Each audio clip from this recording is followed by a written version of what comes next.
these awful things, you can't see anything. So, we have 16 mainline Final Fantasy games over the course of about 40 years. That's a lot. It's more than I can count in either number. So, let's just take it one at a time, examine each one, the legacy it's left, and what makes it great. What do you say? Alright, let's get started. Some history. The series began in 1987. It was created by Hironobu Sakaguchi. Has 16 mainline games and multiple spin-offs. It's enjoyed a strong following over the decades. And no two games are the same.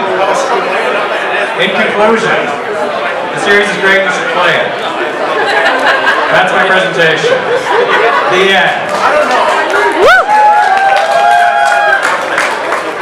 Okay, it isn't. Final Fantasy I, the first one. It released in 1987. The one that started it all. Congrats on playing this one to see where it all began. You gotta know where everything starts to know where it's going. It's aged as well as leaving milk on the counter for a week. If you play this one at release, I hope you're enjoying your retirement. It's a nearly 40-year-old game. And it also features time travel shenanigans and it'll make your head hurt. Final Fantasy II, the next one. An experimental game that was testing and pushing ideas and concepts to see what the series could do. They also never did anything like this again because everyone hated it, and if you said you did, you're lying. It starts by you and the party getting beaten to near death, which is a great way to start. This one also has a bizarre obsession with death. Like, so many characters die and then some. It's really weird. It also introduced chocobos, and we like chocobos. Anyways, somehow, the Emperor returns. After you kill the Emperor, he somehow returns. He conquered hell and came back to life. This really happened. This was 30 years before Rise of Skywalker ever thought of something this stupid. Final Fantasy III. The third one, sorry.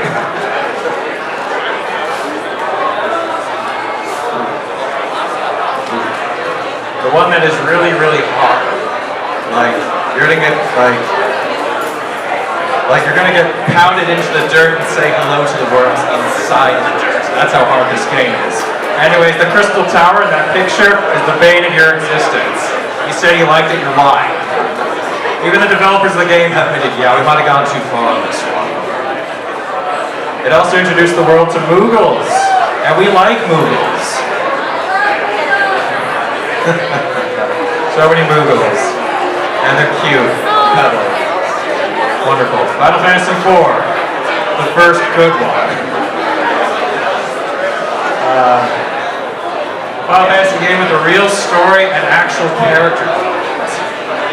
A story about redemption, fighting for what's right in the face of adversity. Help pave the way for Final Fantasy going forward in terms of the story and character. You go to the moon and you fight the devil. I don't know what to say. And it has one of the best villains in the series, that being Golbez, who is Final Fantasy's answer to Darth Vader. Because just look at him. And it also featured the original waifu war, Rosa, or Rydia. I don't know about you, but I pick Rydia. Ladies and gentlemen, Sonia Anastasia as Rydia. Final Fantasy V, the funny one. Do you like the Marvel Cinematic Universe? Do you like it when characters go, that happened, every 10 minutes? Do you think the MCU has run its course? This game hasn't aged well. I didn't like it. Anyways, Final Fantasy VI, the best one. No, seriously, it's the best one, no notes. I got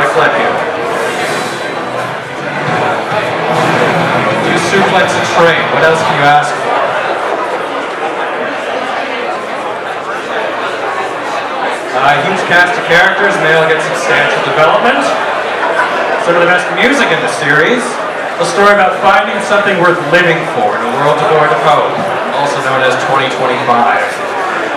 As the best villain of the series, bar none, he actually accomplishes his goal of destroying the world. It also features the opera scene, which is like a watershed moment in video games. Anyways, the world ends. Partway through the game, the world just ends. You lose. You have to face the fact that you lost and pick up the pieces and start again. It was a very last-minute decision. Everything was going smoothly, then they thought, you know what, let's keep adding on to this. In true watershed, the RPG genre.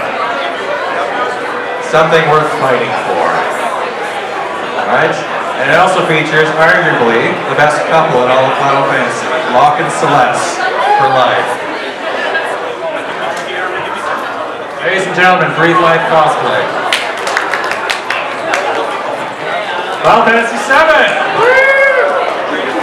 The popular one.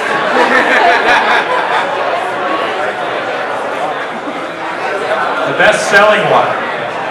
Arguably the one everyone knows, even if they play it. Introduce the world to some of the most iconic characters in video games. I see some in our seats sitting right here. A landmark title for video games as a medium. It might be the most politically charged Final Fantasy to date. Anyways, the plot. It's Memento meets the Phantom Menace. And you dress up as a woman at one point. It also introduced the world to Tifa. Ladies and gentlemen, Lady Arkham cosplay as Tifa. Tifa! And we like Tifa. Yeah, right. It also introduced the ultimate love triangle. Cloud and Tifa. Or Cloud and Aerith. Ladies and gentlemen.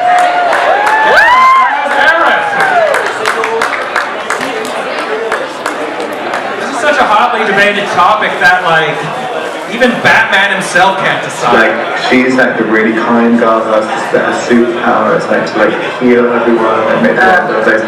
Or women, we have to heal everyone. And Tifa's like this sexy little thing. It's like teeth and stuff like short skirt. And you're like, I can't decide. And then Aaron's right at her peak gets killed. This is how every guy just figures out what love is. And then it never, it's the ideal woman, and it never gets it. He's the one that's going to heal everything, and the one in the short skirt, and the opposite. Oh my god. This is the I love that clip. Anyways, the correct answer is Cloud and Tifa, and I'm sorry, spoilers.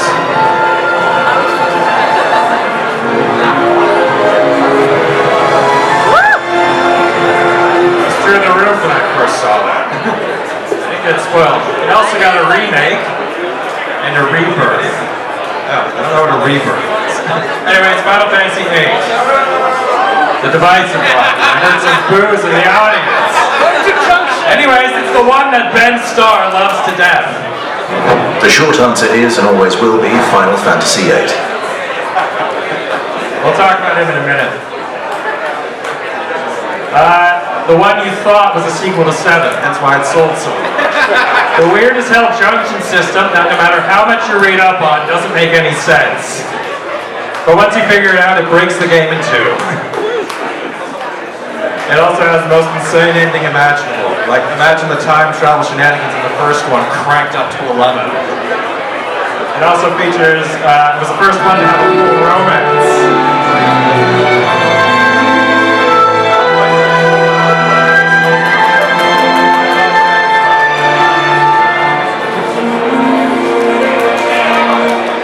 Saved you 40 hours. I hope you're happy. Anyways, the real best waifu, Quistis Trap. Guys, glasses. Just saying. Final Fantasy IX, the nostalgic one. Full of cutesy characters, a warm color palette, and goofy dialogue. A lot of emphasis on crystals, which are a big thing in the older ones. but it's also like the darkest game in the series. Very strong themes of death and existentialism. And it's the creator, Hironobu Sakaguchi's favorite. It's also been rumored to be getting a remake, but they've been saying that for about 10 years now. Anyways, Final Fantasy X. The peak one. The one that blew your mind with its complex characters. A near 30-hour critique on religion and government institutions. The first to have voice acting, and holds up pretty well, actually. The one your friends on Reddit claim has never been topped. And I guarantee your mom walked in during this scene.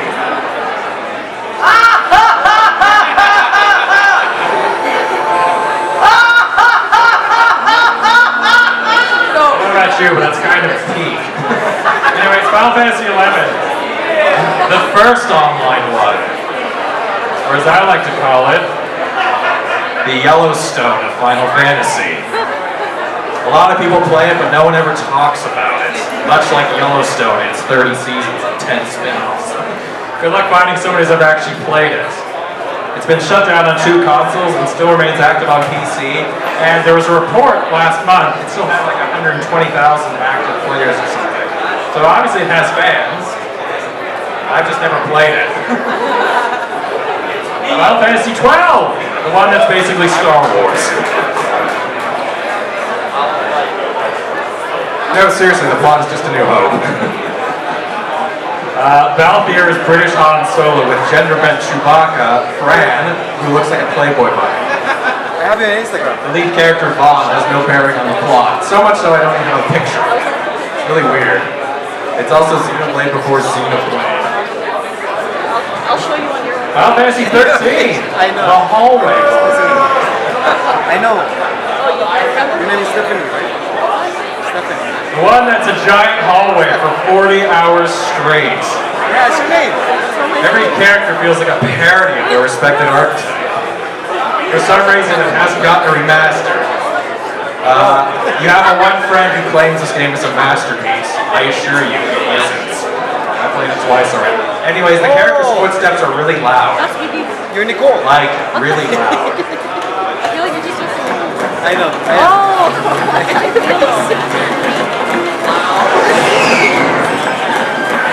Where were you the whole day? I just saw you there like when I walked around. You were there the whole day. Listen to that for 40 I didn't know hours. you guys had a... Final Fantasy 14. The critically acclaimed MMORPG Final Fantasy 14 Live. As I like to call it, Breaking Bad of Final Fantasy games. I couldn't find a better show to compare it to. Your friend doesn't have you to play this at some point. The one's been carrying the brand for years, through thick and thin. Odds are you know someone who's never touched a Final Fantasy game, about 300 hours at minimum logged in on this. Like my videos on the other It was a complete failure when it launched in 2010, but it had one hell of a comeback, like House of the Dragon comeback. Final Fantasy 15, the one you waited 10 years for. I think that's gonna be my... Yeah. It began life as a completely different game called Versus 13. I don't know what that means. It was announced in 2006, was rebranded around 2012, and released in 2016. So, 10 years is accurate. Odds are you know somebody who claims it was wrong, we never got Versus 13. If you ever looked into what Versus 13 was, it was bonkers. How was the video? Anyways, it's the most romantic thing you'll ever see. And it moves. Which one? And the car flies. Final Fantasy 16, a mature one. Really? The one with the Sonic. The first M-rated game in the series, so we're fooling around. Lots of blood, swearing, and martial nudity. I didn't collaborate with it. It was dubbed in English before Japanese. They were trying to go for the Western market. It's an action RPG with kaiju-sized battles that leave you breathless. They don't usually take... One of your party members is a dog, and you can pet the dog.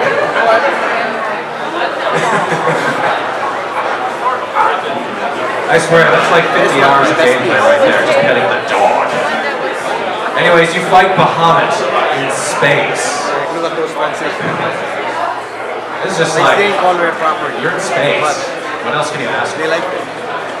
I like it. Introduce the world to Ben Starr, for better or worse. In summary, the series has had many highs and lows and has continued to enjoy success for 40 years. She already knew me. Let's ask the question once more. I shot her, right? What makes a great Final By the way, Fantasy? this is that's you. How the hell should I know? No two games are the same. 500,000 No two fans are the same. on Instagram. I mean, ours enjoyed having each game feel like its own thing. So, you know, it's not like homework where you have to know them all to grade it or something. You just pick up one and just play it.